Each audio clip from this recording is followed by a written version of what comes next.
back, listeners and viewers, to another week of education, the Teachers Talking Terror podcast, where myself, Mike, and myself, Courtney, are back to talk about a scratch off, or not scratch off, that's next week. Talk about a shuffle that took us like 2 or 3 shuffles to get to because we weren't in the mood. We are here this week to talk about the 2020 remake, The Invisible Man, starring Elizabeth Moss. We talked last week, too, that this is a Lee Wanell film. Of some of the other things that we've done that we kind of enjoyed. He was involved in the Saw franchise, but other stuff that Lee Wanell has done, Saw 2, the Insidious movies, Invisible Man, so it's like he's kind of got his thing. He's going to make Saw movies, he's going to make Insidious movies, and then be involved with other things. But horror is definitely his bread and butter. And this, to my knowledge, wasn't do you watch superhero movies?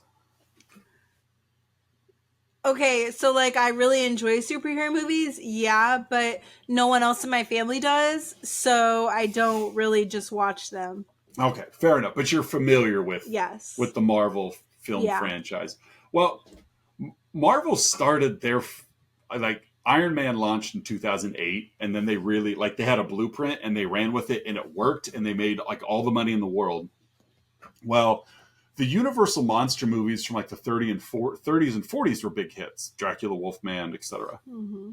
So there was a time where Hollywood was looking at what Marvel was doing and being like, those guys, they're pretty much printing cash over there. Why don't we take our properties and create a universe like Marvel did? Mm-hmm. Let's watch an Iron Man movie, and then we'll sprinkle in Nick Fury at the end of it. And then let's put, so a lot of crossover. They created this universe, and they're like, let's do that with our horror franchise, because we have the rights to Dracula and Frankenstein and Wolfman, Invisible Man, The Mummy, Creature from the Black Lagoon, etc. And so they attempted that. They made a Dracula-ish remake. They made a Wolfman remake. They made a Mummy remake with Tom Cruise. And this was the Invisible Man remake. And the sad part is out of those initial dark universe attempts, this is the only good one. And so that attempt to kind of make a cinema universe just crashed, which could have been cool. It really, really could have been cool, because one of my favorite horror movies growing up as a kid was a movie called Monster Squad, which brings them all together: Frankenstein, werewolf, mummy, etc., etc. Invisible Man's not in that one because it's really hard to film the Invisible Man. But this was Universal's attempt to kind of create a universe out of their horror monsters. And they suffered the same fate that every other film franchise that's trying to make a universe does. They didn't really have a plan. Marvel had a plan.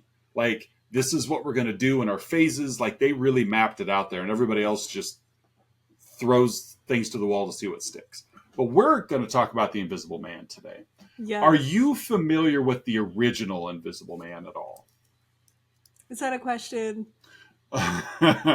Technically, yes, but I know the answer is no. No. The original Invisible Man, I want to get the facts here, is it's obviously an old movie, 1933. Okay. And it's science-based, okay? But just like this one is, and we'll get to kind of my thoughts on that as well, yours. But the original Invisible Man was really this feat of special effects. It was really just, was it scary? No. But to watch it, it's how did they do that in 1933? Mm-hmm. There's a scene where you've got a guy with bandages all over his head. He's a scientist. He creates a potion. He drinks the potion. He goes invisible. But he also goes insane. That's the side effect, is murderous insanity. But there's this really amazing effect where the Invisible Man's got gauze over his head, and on camera they kind of show it from 2 different angles. He's unpeeling it, and it's just nothing there.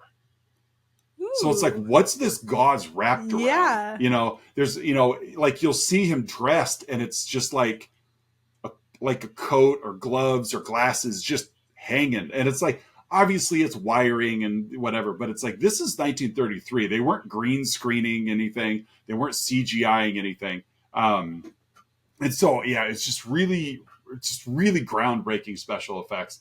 But I like that this movie took the idea of the Invisible Man, of a scientist who creates a way to become invisible. And they didn't leave that apart. Like, they kept that as the core of this film. Yes. But they updated to the point that it's like, we're not going to go science in a medicine kind of way. We're going to go science in a technology kind of way. Mm-hmm. And we're going to keep up with the times. Yeah. So I thought that was really cool. What'd you think of this opening? Okay, I really liked this movie.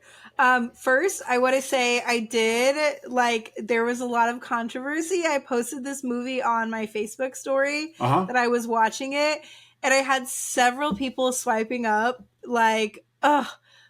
first of all, like, my friend Tyler's like, not a horror movie, like, technically, which I think I told you this. He's like, technically, it's like a psychological thriller. Yeah. Do people die? Yeah. Are there scary scenes? Yes. Is it based on one of the original Universal monsters? Yeah, so you know what? It's a horror film. At Tyler Kinzer, if you're listening to this is a horror film. It's a horror film. I still love you though, bud. Now I'd understand, because it's like, horror is the umbrella. Psychological thriller is one of the spokes holding that umbrella up. Correct. Just like slasher movies or ghost stories or whatever. So he's right. It's not a slasher film. It's not a giant monster movie. Yes. But it's a horror movie. Like, you don't put that category. You don't put psychological thriller under the comedy umbrella. It's not under the musical umbrella. Exactly. It's under the horror umbrella. Besides, it's our show. We'll say what it is. And then my cousin said that this movie just like left her so angry and just mad. Yeah. I could see that. Like, I was just like, I'm not done. Well, especially for a woman. Yeah. Like this. Yes. But I loved this movie. Like, the beginning when she's just like drugging up her husband, first of all, in this beautiful house. I do love this opening because they tell you nothing. Right. Like, it goes right. Just it's the opening scene of this movie is her trying to escape her home. And it's guarded as well as a prison is. Yeah. Like, and it is insane. And so they say so much without saying anything at all. Yes. That this woman is trapped in a relationship she wants out of. We don't know why, but there's enough social. I think there's enough of a social envelope around this type of behavior that even without them telling you, this woman is abused. You know that she's dealing with domestic disturbances. I'm not going to say violence because we don't know yet. But there's something he's exuding power over her in some way, and she's come up with a way to escape it. And she does. She does. And I think I'd like to see us flow a little bit in the show, of instead of like breaking down scene by scene by scene, just kind of talking about what we think, because I'm having a lot more fun doing this than just hitting the notes. But she does. She almost gets caught because she had to leave her dog behind. And as she goes down to pet him, she hits like the BMW, or he wags his tail. Something. Okay. And I'm just like, I don't know enough about car security, but I don't think the smack of a dog's tail is going to set off. I don't know. I don't own a BMW, but I think that's pretty sensitive. But either way, so she's got to make a run for it. She's got it coordinated with her sister. Meet me at this spot, but even that's the horror of this movie. Right, because she's still being chased. Like, she's looking out into these woods because their home is in the middle of nowhere. Right. And like, she's looking because she's expecting it, and he just boom comes out of nowhere, like, and even if get out of the car. But like, even if he didn't come out of the woods, like, just the mental horror that she's dealing with. Yes. Of like anything that she attempts to do that is not in line with what he would want her to do, she's afraid of his reaction. So her escaping is fairly flawless. It isn't really until the car alarm goes off that we start to worry about her. But you could tell she's got such panic that he's going to be there at any minute. Like any moment I'm going to turn around and he's going to, like, she's terrified of this man. Yep. And again, sister shows up, she gets in the car. He ends up punching straight through the window. Like, he's a pretty strong dude. But she gets away. Yeah. And like, and we see the PTSD of this relationship shining, like and she does exuding off of such a great job doing this. Yeah, like, Elizabeth Moss is a great actress. Like as she ends up moving to San Francisco, is living with her friend James and their daughter Sydney. And it's just like she's barely going outside. So one day she goes out to the mailbox and like you've got someone just out running. Just jogging. Just gotta go for a jog. And she's like, nope, that's him. Runs back inside. Yeah, it's like she's so afraid. Like, he's done such a job on her. But yeah, so she's trying. Like, he's trying to help her. Yes. Support her, encourage her, but understands that she needs time. Then gets a phone call. Yeah. Like, she gets a phone call from his brother. Adrian. Yeah. All right. Cecilia is our main actress. Adrian is her husband. Yes. And his brother, Tom, his lawyer, calls and he's like, hey, maybe it was on the news or whatever. But long story short, Adrian's committed suicide. Because you left him. You something. Yeah. You left him and he couldn't handle it. He committed suicide.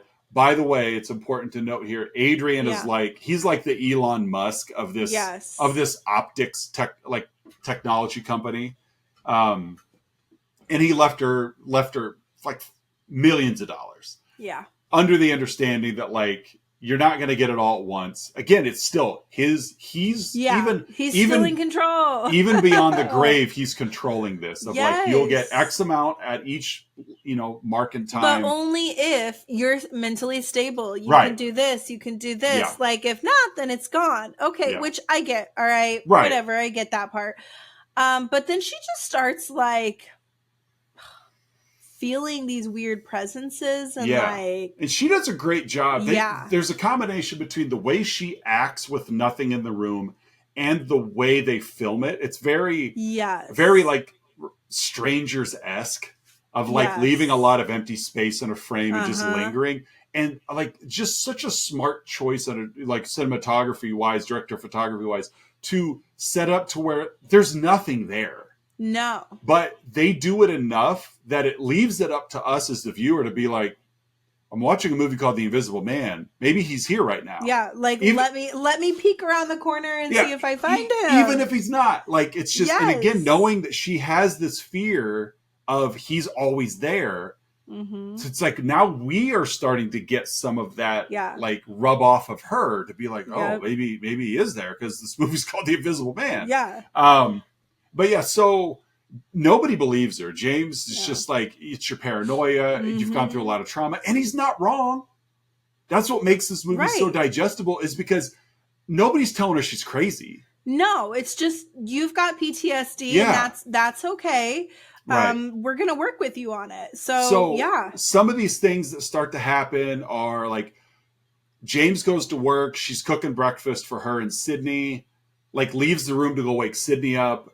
And then, like, the bacon or whatever was cooking on, like, like the flame gets turned up. We see the flame turn up. Yeah, and you can hear it too. Like this, I feel like this movie was really good with the sound because design, you could hear a lot. There was just, like you said, like empty space, quiet, but also you could hear the creaking of everything. She leaves the kitchen and the camera stays on the kitchen. And so we know, even if we don't know, we know like, okay, something's going to happen. Because why would you leave the camera? Why would you let the lead leave?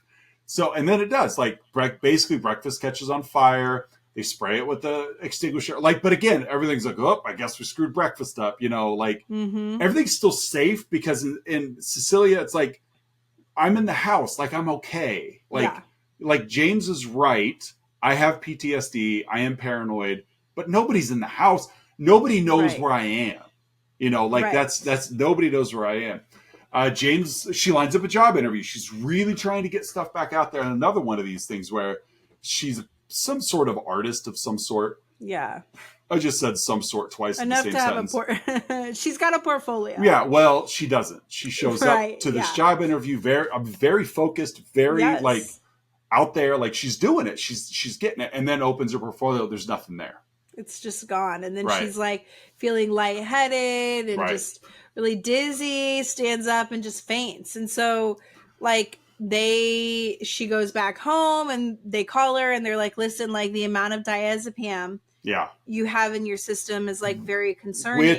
Which was the drug that she gave Adrian to knock him out. So, and it's that same bottle. She finds it in the bathroom. So now Cecilia knows. I don't know how he's doing it. She even says it to James. Yeah. I don't know how he's doing it, but he's doing it.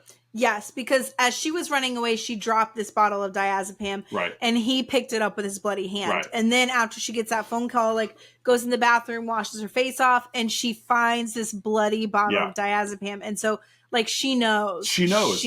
But she also doesn't. but she can't convince anybody because everybody's already like, that's okay, honey. Like we'll keep trying. But she's like, guys, even Tom, because they meet with the lawyer, she's like, I don't know how you did it, but you're in on it. You helped your brother. And Tom's just like, I don't know. I don't know what you're talking about. Like he controlled me too. Yeah. Like we are the same person. And there's, I do believe him to a degree. Like, because, and she even says, she's like, guys, you don't understand. Like his whole career is built on making people see what he wants them to see. Mm-hmm. He's an optics like engineer. Yeah. And so she lays it all out. Like, spoiler alert, lays it all out there. He faked his death using his optic technology. Mm-hmm. I think he's invisible and he's tormenting me. And everyone's like, yeah, you're nuts. No. So later on, Sydney and Cecilia are in this bedroom and they're just like talking. I don't know. They drop something, folding. I don't even remember. But this part kind of made me mad. She was asking her about like college or something like that. They're having like a really solid girl to girl, trustworthy, help me with my future talk. But because they're close enough, but not close enough to have this kind of force. And I'm just like, really, Sydney, like you think that, but like some force, like just whacks just out of just boom, throws her across the room basically. Yeah. And Sydney's like, Cecilia just hit me. Cece hit me. Like, and so they're like, you gotta go. James is like, it's time for you to leave. And of course, it is frustrating because Cecilia's like, guys, it wasn't me, it was Adrian. Right. Like, you've got to understand. And of course, when you can't see him too, it's like, you're a mentally damaged woman. Yeah. Like, you gotta get help, Yeah.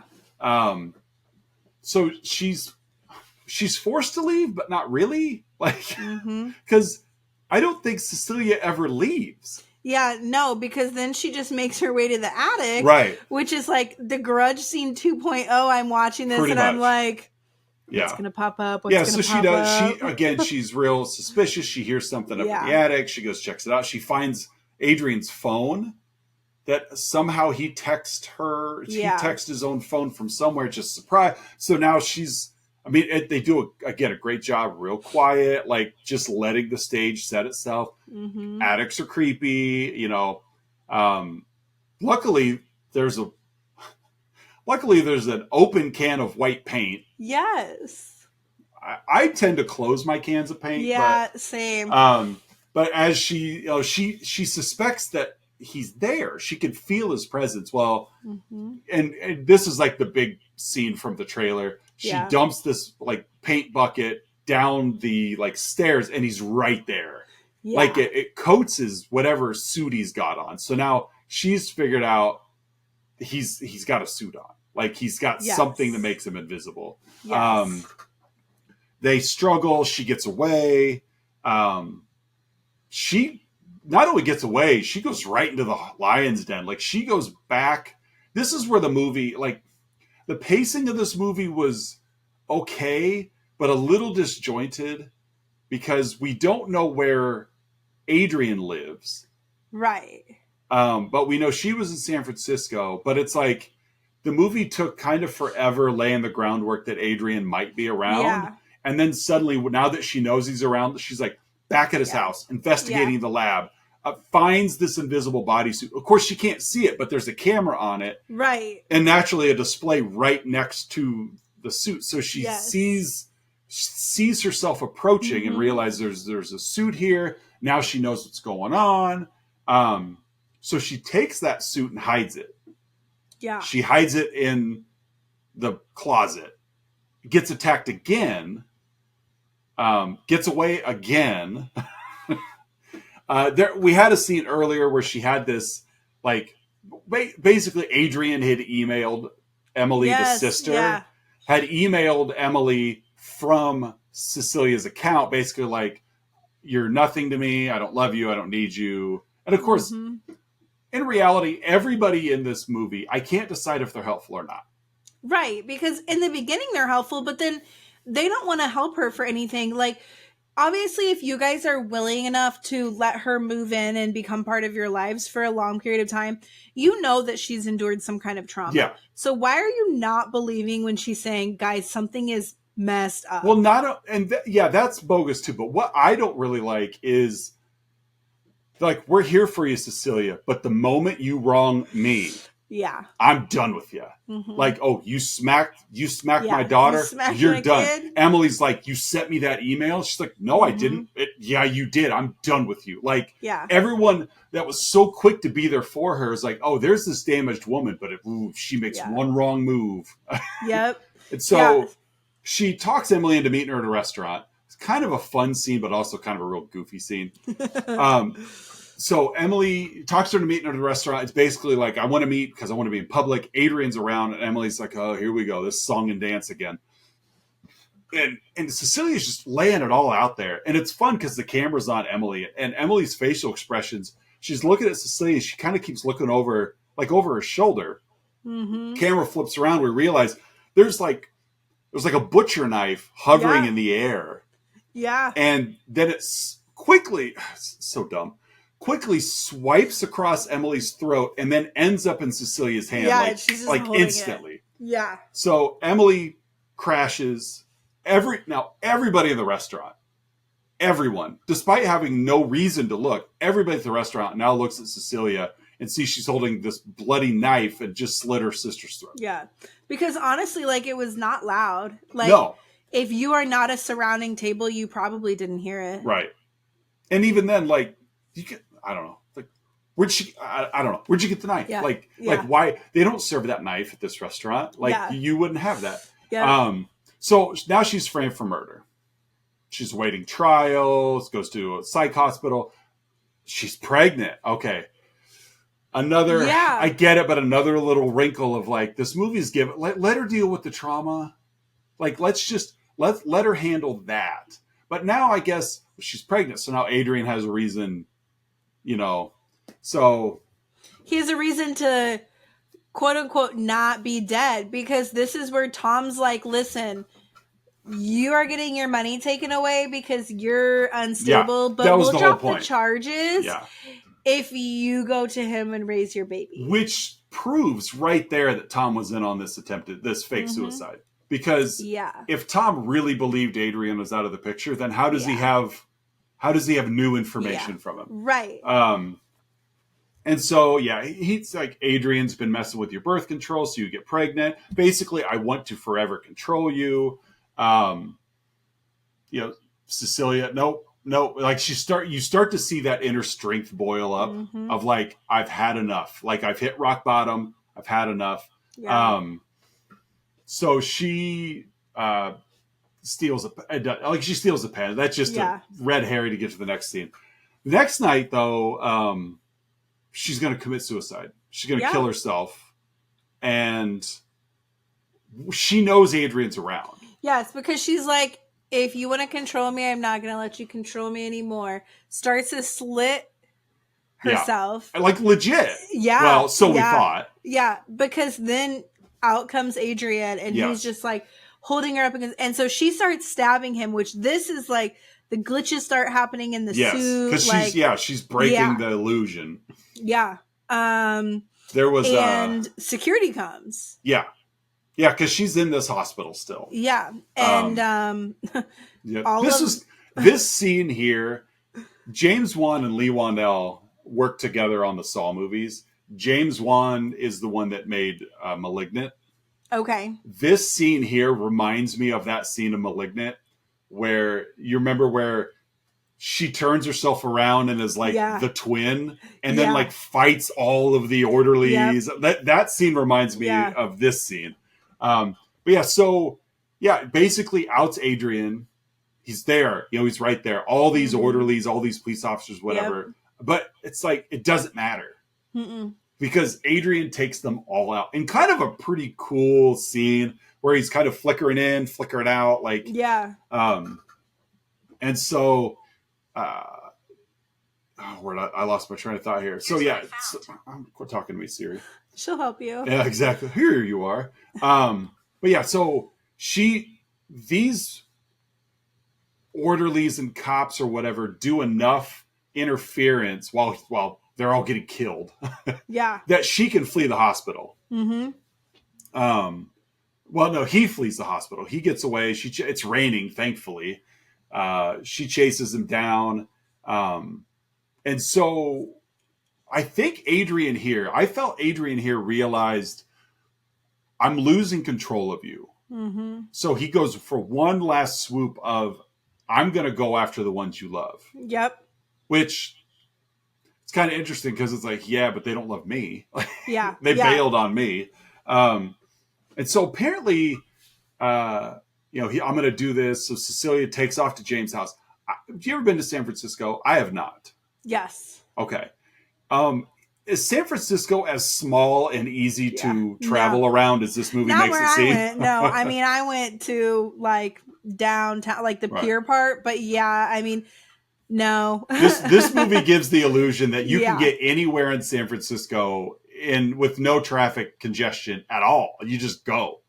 There must be back routes. So we kind of start to wrap things up here, get to James' house. He's attacking, just beats the tar out of James. Mm-hmm. So she shows up, takes his gun, shoots Adrian, thinking, finally got it. It's Tom. Yeah, this is like a Scooby-Doo reveal. Like, they pull his mask down and they're like, it's not him. It's Tom. So, huge plot twist. Now it's like, what the heck? Police show up. They head to Adrian's house. They find him. Tied up, and he's like, my brother Tom held me prisoner. Like, oh my gosh, like, I don't know what to do. They're like, he killed the sister as well. But Cecilia, she's like, I'm not biting.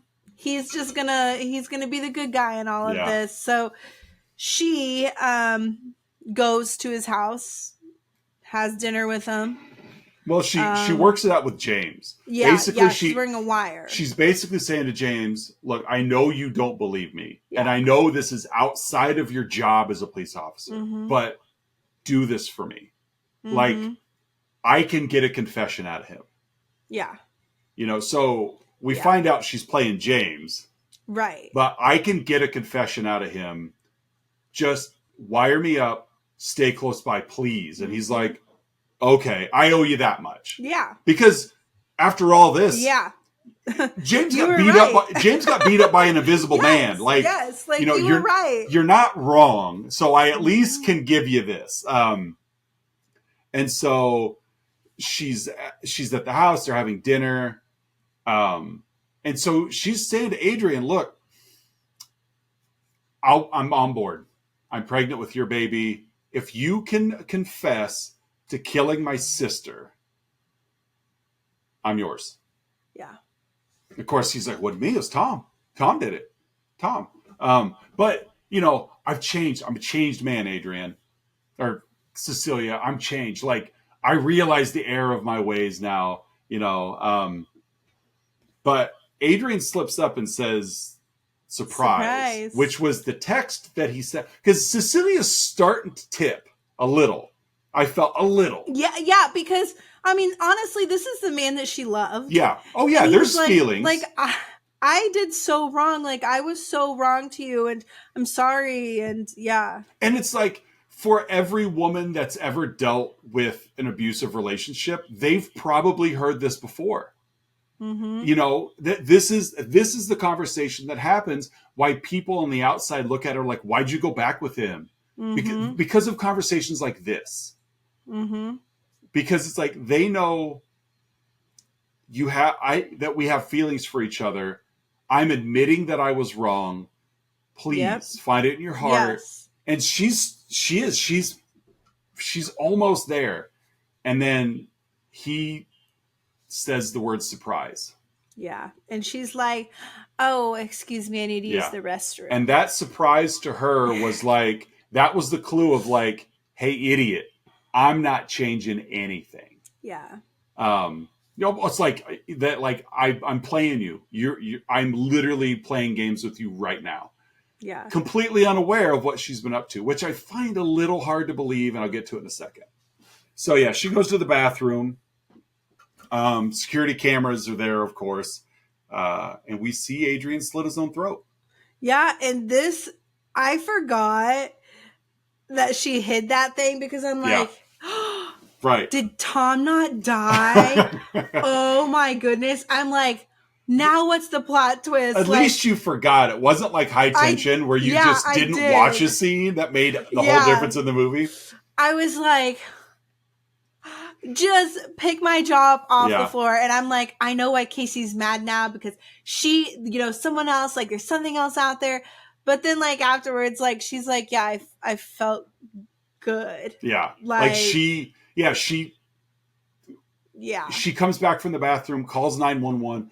And I like how they kept playing with the security camera because she stepped out. She's in hysterics. Uh-huh. And then once she stepped out of view, just straight face watching him die. Like, and that's when we realized that. And this is the part I have a little issue with. How did Adrian not realize that the second suit was gone? Yeah.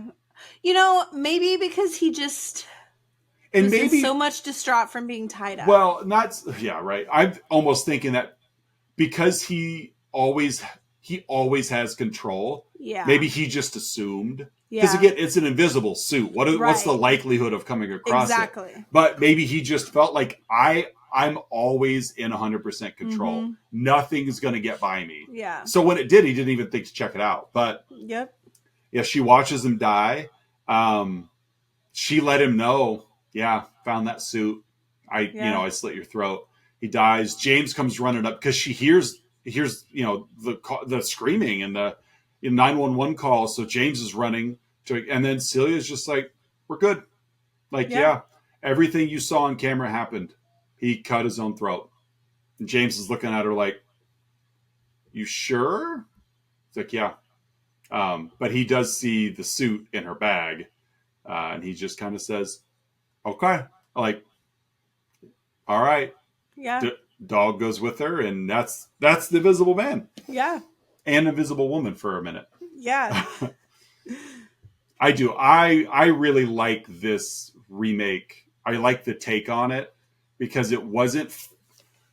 The first one was focused on the science, like the original had the science behind it, the special effects. This was a movie about domestic violence. Yeah, I was gonna say this hits on a much scarier thing that is more prevalent in the world today, unfortunately. And I really liked this movie. Well, and go with me here because it doesn't really, but like it gives a face to that fear. Yeah. Like I thankfully have never been in a domestic violence situation. I've never been in an abusive relationship such as Cecilia, but I can empathize with people who have that are always in fear of what they've left behind.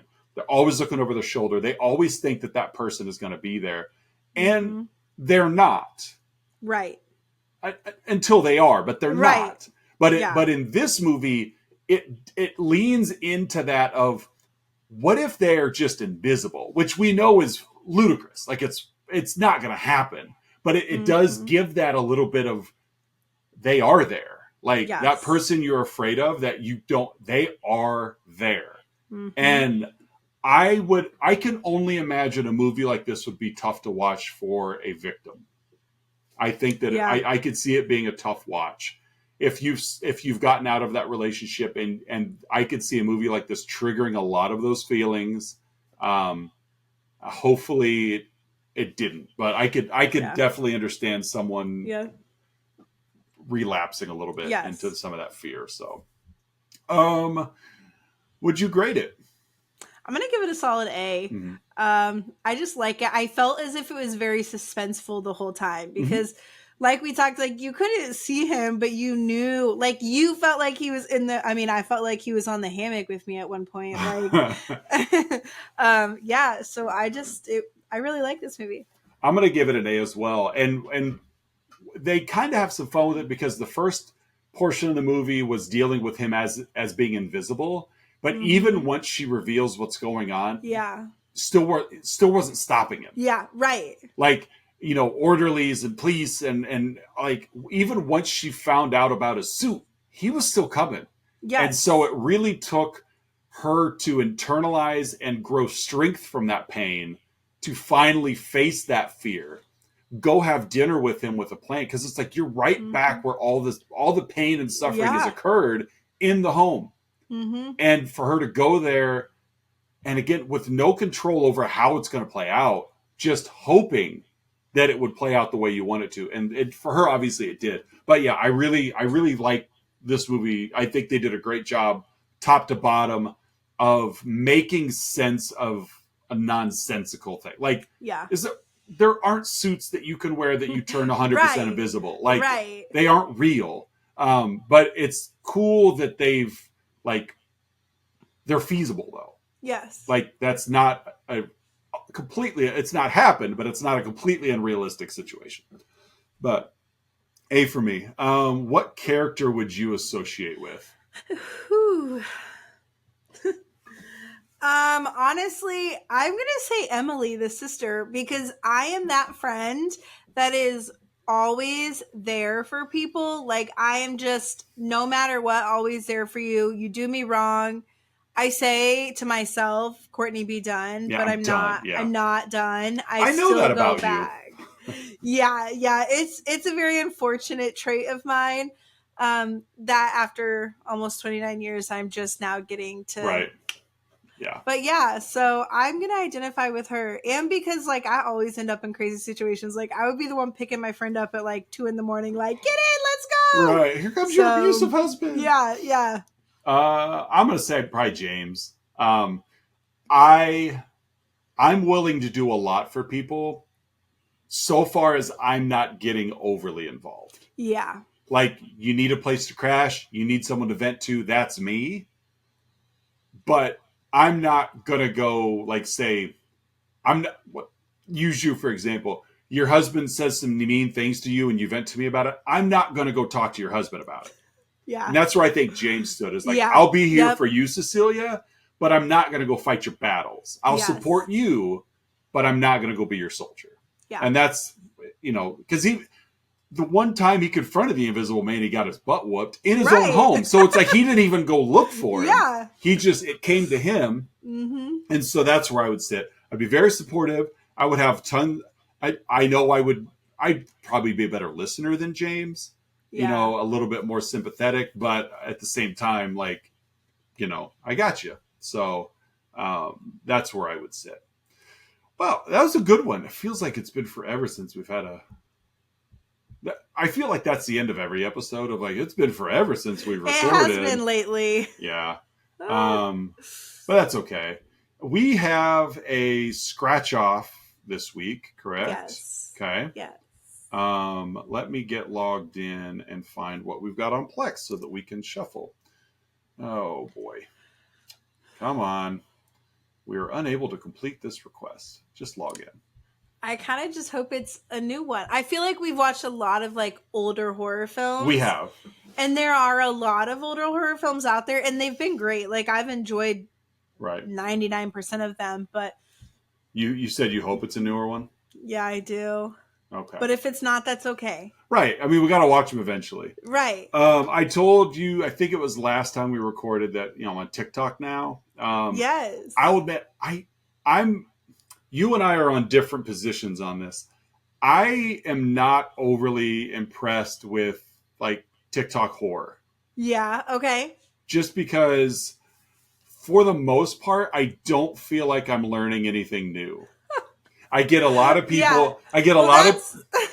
I get a lot because you've seen every movie. I know. I get a lot of people younger than I am that are like, here with October right around the corner. Let me tell you about the 5 of the most terrifying movies you could watch, and then they're naming like straight to streaming flop. Like you should watch this movie, and I'm just like, yes. I have seen that movie, and that movie's awful. Like, I agree. And I know what they're going for.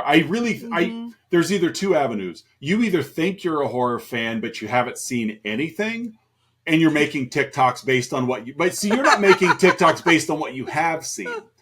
These people, I think, they're trying to find movies that aren't being talked about, and I think that's what they're trying to throw out there. And like, one of them was like, I Googled like some horror movie or TikTok, and they're like, Insidious was the scariest movie I've ever seen. I'm like, really? Like that?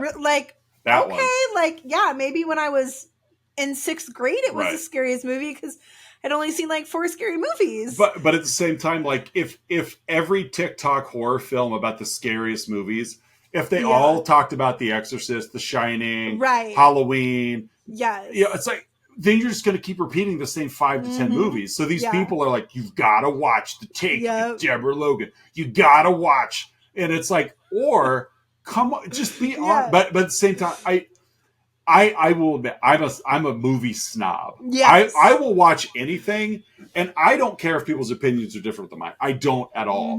But when people put themselves out there, because I don't claim to be an expert by any means, but I do know what I know. Yes. But when I see some of these TikTokers that are like, let me tell you about the 5 most spine-tingling. But even the way they describe them are like, I watched this 2 weeks ago and I could barely sleep. And I'm like, I call BS. Like, it's a movie. Yes. Like, if you're that big of a horror fan, then you should be conditioned to be fine. Exactly. And that's where, like, I love watching horror movies. You know what I mean? Like, I love the scariness of them. So and even at 29, though, you're still like, you still have so much to watch. Oh, I know. I'm it's excited. Like when I watch something, when I recommend a movie to my daughter, or on the very rare occasion we watch something with my son, like, it bothers them because they've got no like antibodies build up yet. But when you see these people... Oh, yes. We watched... Sorry, I cut you off there, but I want to take Leo to see the new Beetlejuice movie. All right. So I'm like, hey, buddy, let's watch this movie together. Yeah. So we're at home. I'm like, let's watch the first one before we go watch, the new one. Makes sense. And where they're like looking through the closets and stuff, and the ghosts are there, like, they can't see us. Let's try and scare them. And the lady's like hanging in the closet, like rips her face off. Yeah. He's like, that was so scary. And I'm like, buddy, like, you could tell those eyeballs were fake. Like this is a comedy. That was so fake. He goes, oh, I'm glad I got my blanket. Like, that was so scary. And I'm like, he didn't even finish it with me. Yeah, and so like that's fun. I get to experience that with my kids. I get to experience that with you. I do. But again, you aren't making horror TikToks like some sort of expert. And so when I see some of these people that are making these, I get it. You're doing it for the views. You're doing it for the likes, whatever. But when I see some of these people talking about, oh, these are the most, chilling movies you've ever seen. And then you're talking about movies that I'm like, that's not even remotely scary. Right. You know what it's like? So I see either one. Yeah. Either you are completely soft and are terrified by everything that you see, or, like I said, you're just trying to find movies that aren't talked about, hoping that you could strike a nerve with someone that's like, oh, I love that movie. Mm-hmm. I'm going to give this person a follow. And it's like, I don't follow any of them. Occasionally I'll watch. I don't last very long. I'll swipe and be like, I'm already tired, because you're just talking about garbage movies. Yeah. Like, with honestly, The Barbarian. The Barbarian is the best movie to come from TikTok. Right. And again, I have found. And it's like, and I'd already seen it. So you're like, there's this movie I heard about. I'm like, oh yeah, it's really good. I have to tell you about it. You're like, oh yeah, The Barbarian. It came out like Yeah, let me tell you all kinds of facts about it. Yeah. All right, we have 68 movies left on the Scratch Off Horror. Next week we are watching not a new one. Okay, I knew it. Yeah, well, the odds are a good one. That's okay. A good one though. Because you like your witch movies, and this is a witch movie. We're going to be watching 1960s Black Sunday. I can't wait to wear my new witch shirt next week. Oh yeah. If I remember when we filmed, then. So yeah, Black Sunday. Yeah. It's an Italian film, but I don't think it's in Italian. Long story short, there are a very small handful of Italian horror directors whose names you should be familiar with. Okay. Lucio Fulci being one of them. Did we watch Zombie? We did. Yeah. Where the guy, like the zombie, fought a shark underwater. Maybe we didn't. I thought we did. We might have. Where I don't want to keep talking about it if we haven't. But let me look it up because I'll be able to. But Lucio Fulci. 79? Yeah. Yeah, there was the one scene where like a zombie grabs the blonde and he's pulling her towards the piece of wood. So Lucio Fulci is a name to be very familiar with because are all of his movies good? No. But do all of his movies have half their budget spent on fake blood? Yes. Mario Bava is another one. Mario Bava is another Italian director whose movies are just very good. And he directed Black Sunday. Okay. And there is with the original Suspiria, 77. I think it's Dario Argento. I knew there was a third. I couldn't remember his name. Dario Argento is another Italian director whose name you just need to be familiar with. So you got Fulci, Argento, and Bava. Those are the three big ones. But this movie, 1960, Black Sunday, kind of a gothic feel to it. I've seen this movie one time. There's one scene in particular that I remember from this movie that it's like, oh, that had to be awful. I wonder if I'll be able to pinpoint it. Probably. But no, it's got kind of a vampire witch. They're sentenced to death for being witches. Come back, obviously. So it's got a feel to it. This movie's it's just got a vibe to it. Is it scary? No, it's not. But it's a good one. Like, it's just, you watch it and you're like, that was a good movie. Like, it's a step up from those Val Lewton movies we did. Like, like The Black Cat. Yeah. The Seventh Victim. Like, those are good, but those felt like low budget. Like, Bava just, I really like Mario Bava as a director. Oh, and it's got Barbara Steele in it. Yep, okay. Barbara Steele's in it too. She's been in the Poe movies. Yes. Yeah, Hitting the Pendulum. This has that kind of vibe. Okay, I'm gonna like it. Yeah, that's the vibe of this movie. I love Poe. Yeah, that's the vibe of this. It's just kind of that gothic horror. Black Sunday, Black Sabbath. That might be the movie I'm thinking of. I think that one's got Barbara Steele in it as well. No. Oh no, I'm thinking I've seen that one too. I just get it mixed up. Blood and Black Lace is an excellent movie. Danger Diabolic. I really like that movie. That's not a horror film. Bay of Blood. There's a lot of people that say that the Friday the 13th franchise is kind of ripping off Mario Bava's Bay of Blood. It's just a good movie. And just very solid Italian director for sure. But yeah, we will be back next week to talk about Black Sunday. Let's actually try to get it in next week. Although it is homecoming week, might be a little tough, but maybe not. We got this. We got it. That'll give me something to watch too. My other podcast, Let's Talk About Flicks. The movie we're watching for next week. Our monthly theme is non-martial arts movies. Movies that have martial arts in it, but it's not a martial arts movie. Yeah. Okay. Like Chris Farley's Beverly Hills Ninja. Anyway, we're wrapping up September with Ninja Zombie is the name of the movie. Actually filmed very north Illinois, Antioch, Illinois. But Ninja Zombie is the name of that movie. And I still have to watch that one because that one is so unknown. It doesn't have a Wikipedia page. It has only like 140 reviews on IMDb. Oof. Yeah, like it's, and I'm gonna love every minute of it because it's got heart. It's like a bunch of people got together with a camera and made a movie. Like, yeah, I love it. I've talked before. I'm sure the performances are going to be very even across the board. Everybody's going to be equally bad. So it's just enjoyable because nobody's outshining anyone else. So that's right. All right, you got anything to add before we cut out? Nope. If you are a religious person, pray for some cool weather. If you're not, no kidding. Sing good vibes to cold weather, I guess. Like whatever, just do a little cold weather juju dance. It's been hot.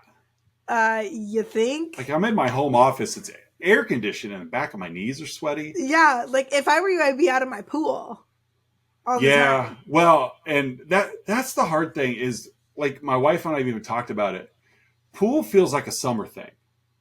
It's still summer. I know, but like school hits and even the kids, like, it's a different mindset. Mm-hmm. They get home from school and they're like, they don't want to really do anything, including get in the pool. Like, you guys want to get in the pool? And they're like, like now 1 month ago, even 2 months ago, they're asking, can we get in the pool? Can we get in the pool? But now it's like school's in session. They've admitted they're like, it just doesn't feel right during school. Mm-hmm. It'd probably be different too if we had a deck to where you just go. Yeah. But yeah, I bought stuff to put the pool up last weekend because I'm like, might as well get it winterized. And then we looked at the weather and like, it's going to be upper 80s all week. Hey. Yeah. But no. But it's been hot enough that like I asked my son yesterday, hey, do you want to go fishing after school? Yeah. Get home from school and he's like, I'm just not really in a fishing mood. It's just hot. Just so hot. I'm like, yeah, I get you. So, all right. Well, we will be back next week with Black Sunday. Social media wise, Facebook, Instagram, and Twitter or X or whatever nobody follows us there. I don't know why. I don't even know why we push it out there. We'll figure out a TikTok thing at some point, maybe. Who knows? Maybe I'll get something going. I don't know yet. I don't want to pay for. There's so many like websites that have AI where you can like upload it to YouTube, put the link there, and it'll chop it up for you. Oh. And then you've got your little video snippets. I might have to try it. If we do it, it'll be watermarked. Let's put it that way. So, all right. Well, let's get out of here. We'll see you guys next week when we talk about Black Sunday. Bye.